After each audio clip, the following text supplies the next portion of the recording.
Good morning, my brothers and sisters. Welcome to episode 122 in the book of Acts. At least that's our official passage, because our main passage is going to be a correlative passage in 1 Corinthians chapter 16.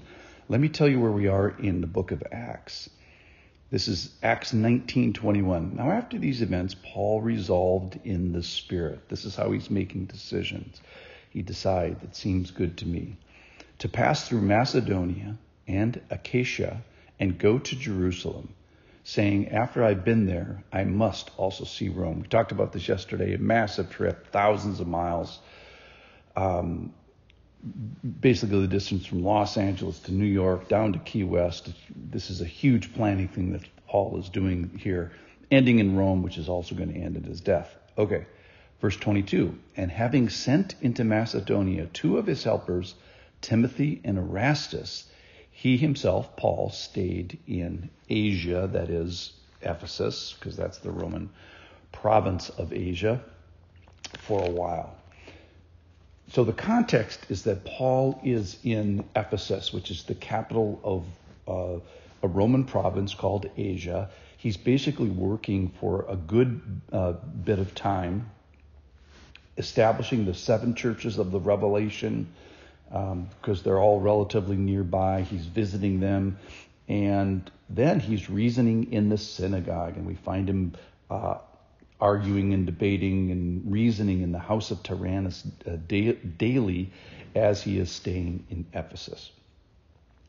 Now, he is also, quote-unquote, occupied with the Word, which I think means teaching and explaining the Old Testament, but also starting to generate, with the Holy Spirit's inspiration, the New Testament, because he's starting to write books. Galatians has been written, 1 Thessalonians, 2 Thessalonians has been written, and now we find out that at this moment in time where we find Paul in Ephesus, he is writing the book of Corinthians, 1 Corinthians, as turns out. How do we know that? Well, he refers to exactly the same stuff as he does in this third person account written by Luke. So Acts is written by Luke. It's mostly about Paul and the Holy Spirit. So when he refers to Paul in the third person. He says, and then Paul does this, and then this. Well, 1 Corinthians is written by Paul in a first person kind of a way. And here's what it says in 1 Corinthians. So this is the same moment in time in Ephesus that Luke is writing about in the book of Acts, and now Paul is going to write about it in the book of 1 Corinthians. So listen in here. He's writing to the Corinthians, which he's planning to go to. And when I arrive, I will send those whom you accredit by letter to carry your gift to Jerusalem. So they're collecting money for Jerusalem. And if it seems advisable that I should also go, they will accompany me. For I will visit you after passing through Macedonia, for I intend to pass through Macedonia, and perhaps I will stay with you or even spend the winter, so that you may help me on my journey wherever I go. For I do not want to see you now just in passing. I hope to spend some time with you if the Lord permits. But I will stay in Ephesus until Pentecost. That's where he is as he writes it. For a wide door of effective work has opened to me, and there are many adversaries. When Timothy comes, because in Acts he's sending Timothy and Erastus, see that you put him at ease among you, for he is doing the work of the Lord. And verse 11, this is funny. So let no one despise him, I think because he was younger. Help him on his way in peace, that he may return to me, for I am expecting him with the brothers. All right, so let's just pay attention for a second to this correlative passage in the book of 1 Corinthians, where he talks about the same direction of travel, which doesn't quite make sense, where he goes kitty corner from where he is at Ephesus up to Macedonia first, and then down to Athens in a kind of a counterclockwise and further distance. It would make a lot more sense if he just went from Corinth went to Corinth directly from where he is now, but he says he's going to go up to Macedonia first. So that's a little bit crazy, but both Acts and 1 Corinthians talk about the same direction and talk about the same crazy direction. So there must be a reason for it. I don't know what it is.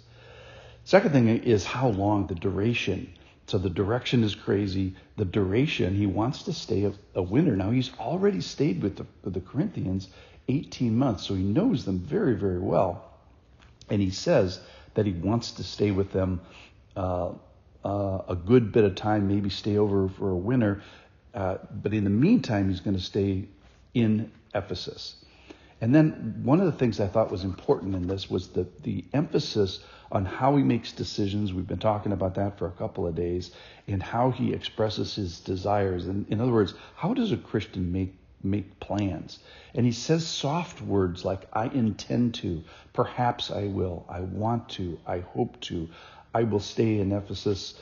So he's making planning just the way that you would, softly. And he says that there's a wide door of effective work open, but there are many adversaries, kind of a push and a pull. And don't despise Timothy in Erastus. So here are some take-home points, I think, for me, is that I think he's giving us liberty of deciding and intending. And how do Christians decide? Well, the same way as Paul does. You plan stuff, you intend to do stuff, you want to do stuff, you plan to do stuff, it seems good to you, and the Holy Spirit resolve in the Spirit. And so there's a softness to this in planning, and I think this gives us liberty to make some decisions, and you don't have to say, the Lord told me to eat a bowl of Wheaties this morning. So it's liberty in planning and liberty in deciding. That's the main point. And I just think it's also correlatively interesting and affirming that the same moment in Acts is talked about in 1 Corinthians, Acts being in the third person because Luke's writing it, 1 Corinthians in the first person because Paul is writing it, and they're exactly the same moment in time and affirming the same direction and duration and decision and doors, and reminding them not to despise Timothy. So have freedom today. Have freedom in your planning. Have freedom in your deciding as you do it, as you resolve in the Spirit, just like Paul does. Thanks for listening. I'll see you tomorrow with the Lord's will.